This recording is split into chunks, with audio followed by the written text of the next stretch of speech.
നമസ്കാരം. ഒരുപാട് ആൾക്കാർ ഇപ്പോൾ ചോദിക്കുന്ന ഒരു ചോദ്യമാണ് ETF, അതായത് നമ്മുടെ എക്സ്ചേഞ്ച് ട്രേഡഡ് ഫണ്ടുകളിൽ സിൽവർ ETF ചെയ്താൽ ഭയങ്കര നല്ലതായിരിക്കുമോ, ഈ സമയത്ത് ഗോൾഡിനും സിൽവറിനൊക്കെ നല്ല ഒരു മാർക്കറ്റ് അല്ലേ എന്നൊക്കെ ചോദിക്കുന്ന ആൾക്കാരുണ്ട്. അവർക്ക് വേണ്ടിയിട്ട് മാത്രം ഉണ്ടാക്കിയതാണ് ഈ ഒരു വീഡിയോ.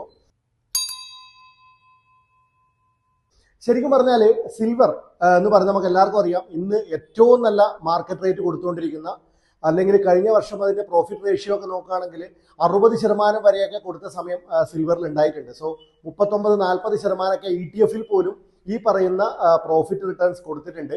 അപ്പോൾ സ്വാഭാവികമായിട്ടും നമുക്ക് എല്ലാവർക്കും തോന്നാം, ഈ പറയുന്ന സിൽവറിൽ നമ്മൾ ഇപ്പോൾ ഇൻവെസ്റ്റ് ചെയ്യുന്നത് നല്ലതാണോ, എന്തൊക്കെയാണ് ഇതിൽ ശ്രദ്ധിക്കേണ്ടത് നമുക്ക് നോക്കാം. ആദ്യമായിട്ട് മനസ്സിലാക്കേണ്ടത് സിൽവറിന്റെ പ്രത്യേകതകൾ തന്നെയാണ്. സിൽവർ എന്ന് പറഞ്ഞാൽ ഒരു ഷ്രിങ്കിങ് ആയിട്ടുള്ള, അല്ലെങ്കിൽ ഒരു എന്താ പറയുക, നമ്മുടെ ലോകത്ത് നിന്ന് തീർന്നുകൊണ്ടിരിക്കുന്ന ഒരു മെറ്റലാണ്. അപ്പൊ അതുകൊണ്ട് തന്നെ സ്വാഭാവികമായിട്ടും അതിന് ഡിമാൻഡ് വളരെ കൂടുതൽ വന്നേക്കാം. ഇനി അതിന്റെ യൂസബിലിറ്റി നോക്കുകയാണെങ്കിൽ, പണ്ടൊക്കെ ആണെങ്കിൽ നമ്മളൊക്കെ ഓർണമെന്റ്സ് ആയിട്ടോ അല്ലെങ്കിൽ വല്ല ചെറിയൊരു തരത്തിലുള്ള നിക്ഷേപങ്ങളൊക്കെ ആയിട്ടാണ് സിൽവർ കണ്ടിരുന്നതെങ്കിൽ, ഇന്ന് നമ്മൾ ഉപയോഗിക്കുന്ന എല്ലാ ഇലക്ട്രോണിക് സാധനങ്ങളിലും സിൽവറിന്റെ ഒരു പ്രസൻസ് നമുക്ക് കാണാൻ പറ്റും. നമുക്ക് EV പോലെയുള്ള വണ്ടികളിലൊക്കെ അതിന്റെ പ്രസൻസ് നമുക്ക് കാണാൻ പറ്റും. സോളാർ പാനലുകളിൽ നമുക്ക് ഇതിന്റെ പ്രസൻസ് കാണാൻ പറ്റും. എന്ന് തുടങ്ങിയിട്ട് സിൽവർ പല സ്ഥലങ്ങളിലും ഇന്ന് പണ്ടത്തിനേക്കാളും വ്യാവസായികമായി ഉപയോഗിക്കുന്നു എന്നൊരു പ്രത്യേകതയുണ്ട്. സോ അതുകൊണ്ട് തന്നെ സിൽവറിന് നേരത്തെ പറഞ്ഞ ഒരു കാര്യം കൂടി കണക്ട് ചെയ്യുമ്പോൾ സിൽവറിന് മാർക്കറ്റിൽ കിട്ടാനുള്ള സാധ്യത കുറഞ്ഞു വരുന്ന ഒരവസ്ഥയാണ്. പക്ഷേ ETF സിൽവറിൽ ഷോർട്ട് ടേമിൽ ഇൻവെസ്റ്റ് ചെയ്യുന്നത് നല്ലതാണോ എന്ന് ചോദിക്കുകയാണെങ്കിൽ ഉറപ്പായിട്ടും പറയാൻ പറ്റും.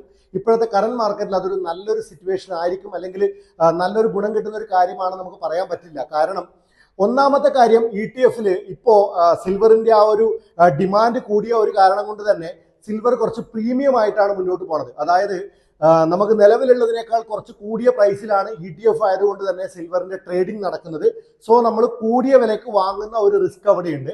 രണ്ടാമത്തെ കാര്യം, സിൽവർ ഒരു ഹൈ വോളറ്റൈൽ ആയിട്ടുള്ള ഒരു എന്താ പറയുക, ഒരു പ്രൊഡക്റ്റ് ആയിട്ട് നമുക്ക് കാണാൻ പറ്റും. അവിടെ ഇതിനെ കമോഡിറ്റി എന്നുള്ള രീതിയിലേക്ക് ഉപയോഗിക്കുന്ന ഒരു പർപ്പസിന് ഒഴിവാക്കിയാൽ ഇത് ചിലപ്പോൾ വലിയ രീതിയിൽ വോളറ്റാലിറ്റി നമുക്ക് പറയാൻ പറ്റുന്ന ഒരു പ്രശ്നം നമുക്ക് പറയാം. അതുകൊണ്ട് തന്നെ നല്ല രീതിയിൽ എക്സ്പീരിയൻസ്ഡ് ഉള്ള ട്രേഡേഴ്സ് ആണെങ്കിൽ നിങ്ങൾക്ക് ETF വാങ്ങി ട്രേഡ് ചെയ്യാം. പക്ഷെ അവിടെ നഷ്ടസാധ്യതയും കാര്യങ്ങളൊക്കെ കൃത്യമായിട്ട് അറിയുന്ന നല്ല എക്സ്പീരിയൻസ് ഉള്ള ആൾക്കാർക്ക് മാത്രമാണ് ഈ സമയത്ത് ലംസമായിട്ടുള്ള ഒരു പർച്ചേസ് ETF പറയാൻ നമുക്ക് പറ്റുന്നത്. കാരണം സ്വിംഗ് ട്രേഡിംഗ് ഒക്കെ സംഭവിക്കുന്ന സമയത്ത് വലിയ രീതിയിലുള്ള റിസ്ക് നമ്മൾ കാണുന്നുണ്ടാവും. ഇനി മൂന്നാമത്തെ ഒരു കാര്യം പറഞ്ഞാൽ, ഈ പറയുന്ന കാര്യം നമ്മളപ്പോൾ വാങ്ങേണ്ടതില്ല എന്ന് ചോദിക്കുകയാണെങ്കിൽ, നിങ്ങളുടെ പോർട്ട്ഫോളിയോ, നിങ്ങൾ വാങ്ങുന്ന ഒരുപാട് പ്രൊഡക്റ്റുകൾ, നിങ്ങൾ ലാർജ് ക്യാപ്പിലും മിഡ് ക്യാപ്പിലും സ്മോൾ ക്യാപ്പിലും അല്ലെങ്കിൽ ഹൈബ്രിഡ് ഫണ്ടുകളും ഒക്കെ നമ്മൾ പലതരത്തിലുള്ള പോർട്ട്ഫോളിയോ ക്രിയേറ്റ് ചെയ്യുന്ന ആൾക്കാരാണ്. നിങ്ങളൊരു SIP ആയിട്ട് തുടങ്ങിക്കോളൂ. നിങ്ങൾ നിലവിൽ വാങ്ങുന്ന അല്ലെങ്കിൽ നിങ്ങളിപ്പോൾ ഒരു 10,000 rupees SIP പ്രീമിയം അടക്കുന്ന ഒരാളാണെങ്കിൽ അതിലൊരു 1,500-2,000 രൂപ നിങ്ങൾ SIP ആയിട്ട് സിൽവറിന്റെ ETF സ്റ്റാർട്ട് ചെയ്തോളൂ. നല്ല കാര്യമാണ്.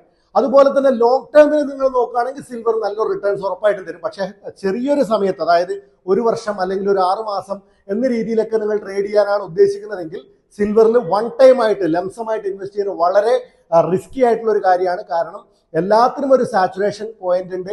സിൽവറിലും ഗോൾഡിലുള്ള ഇൻവെസ്റ്റ്മെന്റ് എന്ന് പറയുന്നത് പ്രീവിയസ് ഹിസ്റ്ററി ഒരിക്കലും ഒരു സാധനത്തിനും ഫ്യൂച്ചർ ഹിസ്റ്ററി അല്ലെങ്കിൽ ഫ്യൂച്ചർ ആയിട്ടുള്ള ഒരു ട്രാക്കിംഗ് ആണ് നമുക്ക് പറയാൻ പറ്റില്ല. അതുപോലെ തന്നെ ട്രാക്കിംഗ് എറർ ഉറപ്പായിട്ടുണ്ട്. കാരണം ഈ ഒരു മാർക്കറ്റിൽ സിൽവർ, ഫിസിക്കൽ സിൽവറും ETF രണ്ടും രണ്ടാവാനുള്ള, കാരണം മാർക്കറ്റ് അറിയാം വളരെ പിരിമുറുക്കത്തിലൂടെയാണ് മുന്നോട്ട് പോകുന്നത്, രണ്ടും രണ്ടാവാനുള്ള സാധ്യതകളും നമുക്ക് തള്ളിക്കളയാൻ പറ്റില്ല. സോ എങ്ങനെ നോക്കിയാലും ഷോർട്ട് ടേമിലാണ് നിങ്ങൾ ഇൻവെസ്റ്റ് ചെയ്യാൻ ഉദ്ദേശിക്കുന്നതെങ്കിൽ ലംസമായി ചെയ്യുന്നത് ഒരിക്കലും അഡ്വൈസബിൾ അല്ല. നേരെ മറിച്ച് ലോങ് ടേമിലേക്കൊക്കെ ആണെങ്കിൽ നിങ്ങൾക്ക് വേണമെങ്കിൽ ലംസമായിട്ടോ അല്ലെങ്കിൽ SIP ആയിട്ടോ സിൽവർ ETF വാങ്ങാവുന്നതാണ്.